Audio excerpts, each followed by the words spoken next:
Good afternoon. Hope everyone's doing all right today. We're really excited to be here. We're actually outside again today, and we're excited to be showing you how to build fires with our Great Greensboro Camp-In theme going throughout the week. Before we get started, and while we're waiting for people to join us, just a quick reminder, the U.S. Census is currently going on, so we really want to be sure that everyone in our community gets counted. If you have questions about the census, how to take it, where to take it, who can take it, all those different things, just jump on our website at greensboro-nc.gov/census, and that website has a ton of different information and answering all those questions for you. So really hope you'll take a moment to do that. Take a moment to take the census. It takes about 5 minutes. Super quick. I did it myself and it's very quick. So this week is the Great Greensboro Camp-In, and we're really excited about it. Our Facebook has been all camp-in themed. Yesterday we built tents. Monday we learned about critters that you might see in your yard when you're at your camp out on Saturday. The actual camp out is Saturday evening, the 2nd at 6:30 p.m. We want you to be sure that you take pictures and send us videos about all the fun things that you're doing at your camp-in. Like we said, you can do it inside the house if you want to build a fort or set up a tent in there. If you want to be outside, you can set up a tent or a tarp tent like we showed you yesterday. So we're really just excited about being able to spend Saturday with everyone, even if it is from a distance. So today, we are going to show you how to build fires. I am not, because I don't build a fire unless a starter log is involved. But these three ladies here are avid campers, and they all know how to start a fire. So I'm going to turn it over to Shelly and Kristen. Hello. Who are joining us again today. Welcome back to day 3 of Greensboro Camp-In.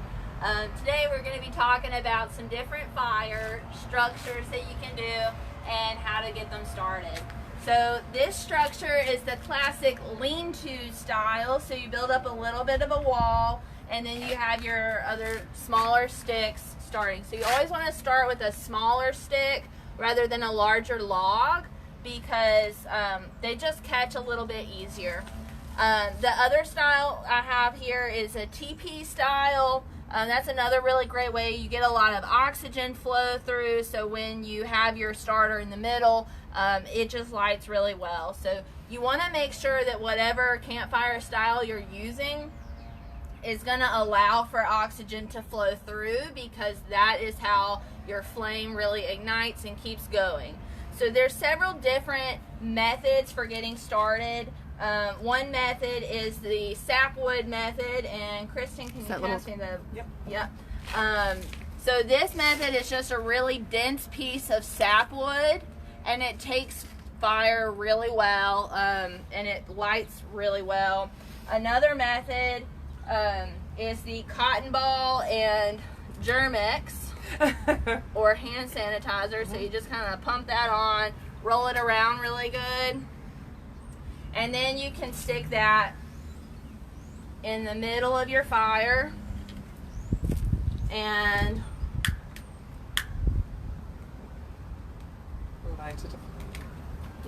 so we've got a flame going a little bit right now.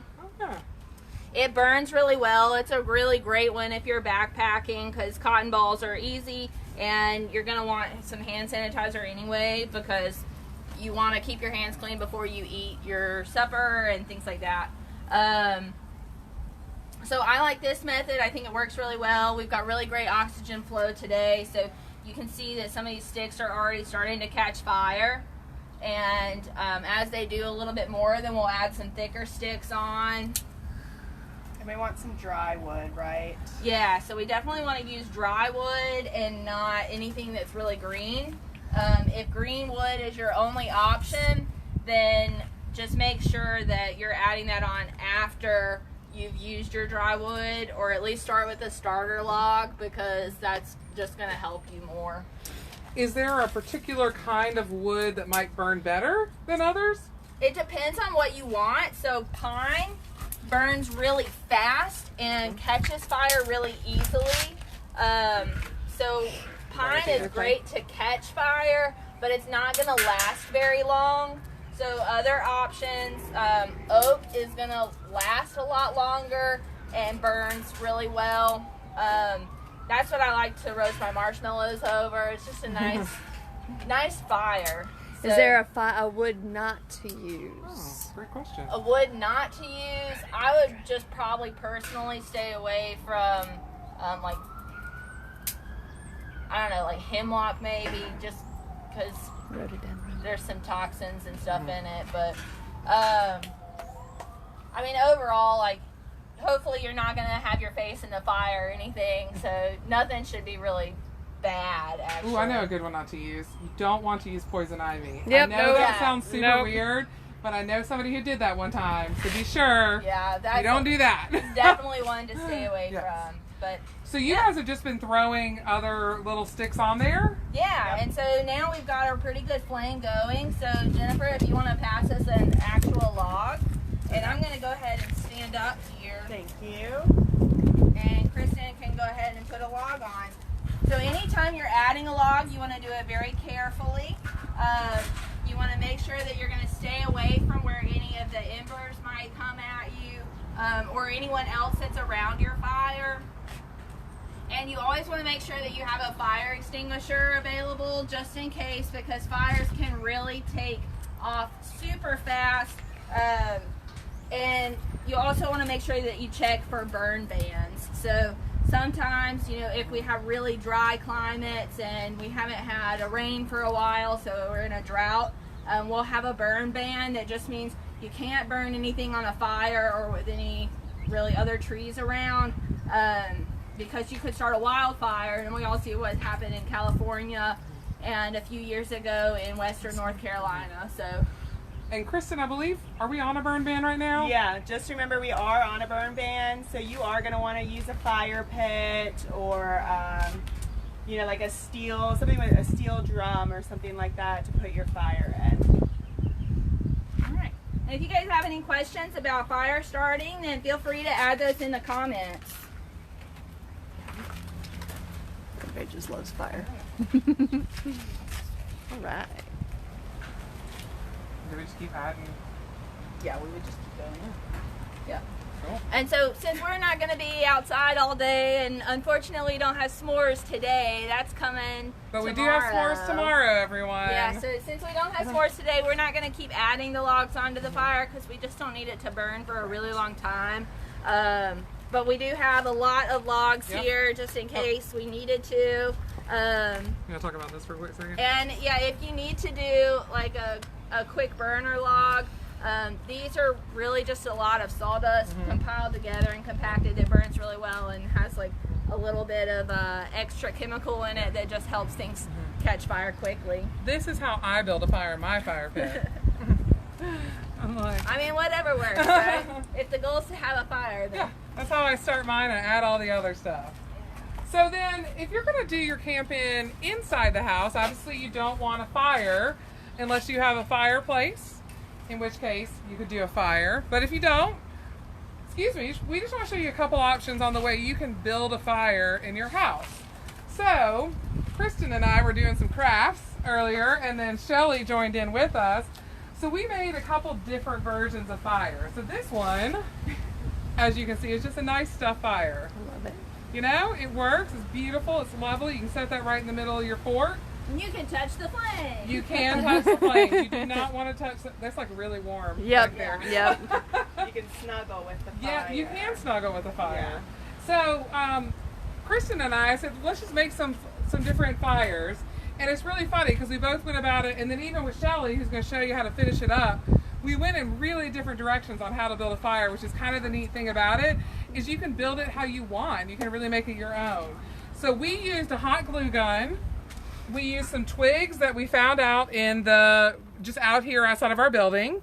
And then we used construction paper. We used orange, red, and yellow to symbolize a fire, but if you want a pink and purple fire, you have a pink and purple fire. You do whatever you want.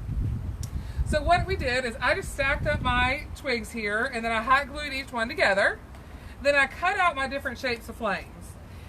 So I have all different shapes and sizes and heights and all different things. And what I did is I just glued them together at the bottom so they were one big piece. And then I cut some little slits so I could give it a little bit of movement, and then I glued that down onto the sticks. And then I just went in and I like crunch mine up a little bit, you know, because it makes it look like it's moving a little more. So then now I have my little fire that I'm going to use on Saturday for my camp-in, because I will be building a fort in the house. Yeah. And for mine, I started out just like Jennifer's. I got some sticks from around the building, hot glued those together as a base. And then I just grabbed the different colors of paper and rolled them to kind of create that flame. Hot glued, or you could use a glue stick. You don't have to have a hot glue gun. I hot glued it together to create kind of the upward flame look, and then just started attaching them to the logs. And so the cool thing about this is, like Kristen said, you don't have to have hot glue. So if you don't have a hot glue gun with this, you can use some string. So like if I turn this over, you could use string to tie it in the middle and still have that shape. So you don't have to have a hot glue gun. You can use, hers is a really good example where you could use right here at the bottom, where she used hot glue. If you don't have that or have glue, you can just use a stapler and staple those right there. So there's a lot of different ways you can go about it. There's not just one right way. It's really a great way for you to be creative. So Shelly's going to show us one more way of how to make a fire. So for my fire, I did not use sticks. I just had some brown paper here that I rolled and made into like some little logs. And so I'll just show you how I did that. I used the same kind of roll that Kristen did for my logs. Just rolled it up like that. And then I just taped, so no glue involved in this one. If you don't have any glue, that's totally fine. So just tape that on, and then I made squares, which I'll show you how I did that. So I turned, for my red flame, I wanted it to be a little bit taller, so I used the long end and folded it into 4 ways. And then for the orange one, I used the short end. And so we'll show you that because I want my yellow one to be the shortest. So we'll just do that. If I can get it to stand back up again. There we go. All right, so to make sure that they were pretty even, then I just folded the ends together and kind of just visually, do they look pretty close to even? And then flattened them out like that. And then took it like this and just folded it in half this way. And flatten it again. And then I had scissors. Oh, They're there on the floor. Oop, baby. There we go. Thank you. And then I'm just going to go ahead and cut the top off right there because I don't want to think of that as usable space because I want it to be shorter than my orange flame. And then I just cut in some fun little flame shapes. Whatever you feel that you want your fire to look like. Jen Alexander said our firecrafts were very cute. Aww. Thanks, Jen. Yeah.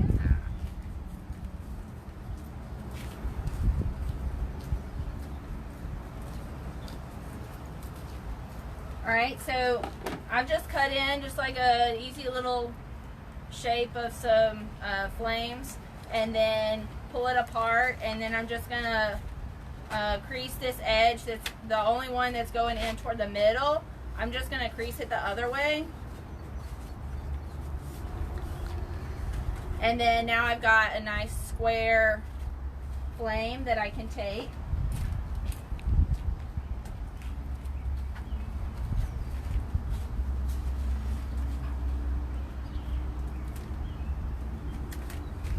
I'm going to stick my tape on like this, fold it over, and then kind of work it in to my other little bit.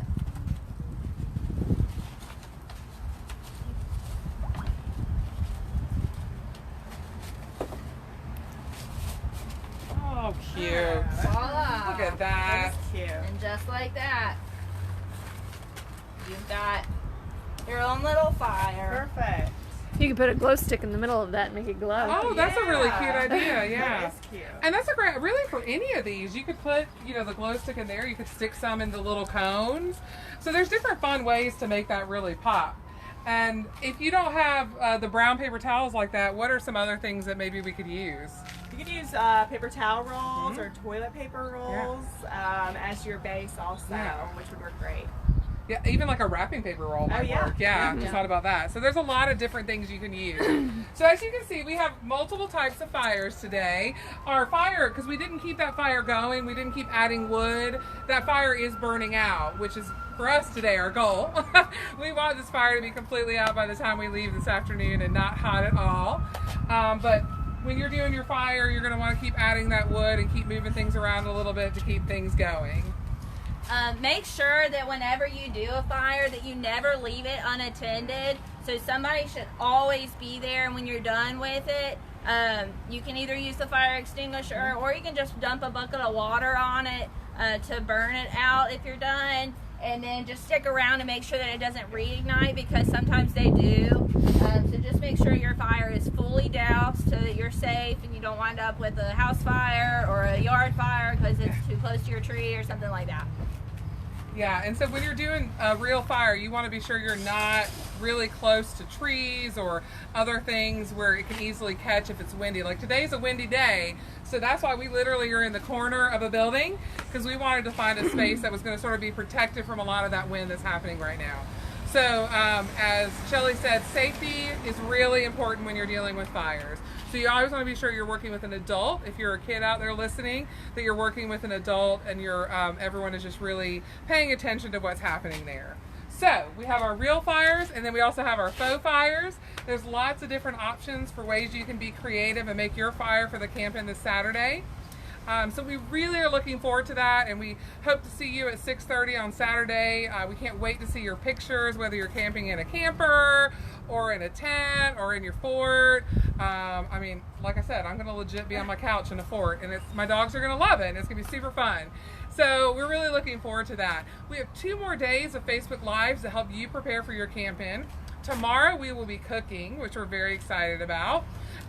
If you want to cook along with us, we'll tell you what we're doing, and we'll have ingredients up tomorrow, but we're going to be making s'mores, because what camping excursion is, finished without s'mores.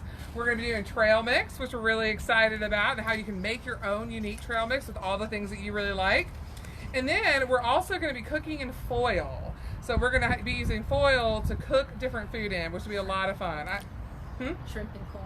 We might be doing some shrimp, some corn, but you can do whatever you want in there. There's all sorts of fun things you can do. We're also going to have our friend Virginia back with us tomorrow, and she's going to be doing some Spanish translation for us, which we're really excited about tomorrow. So that's at 1 p.m.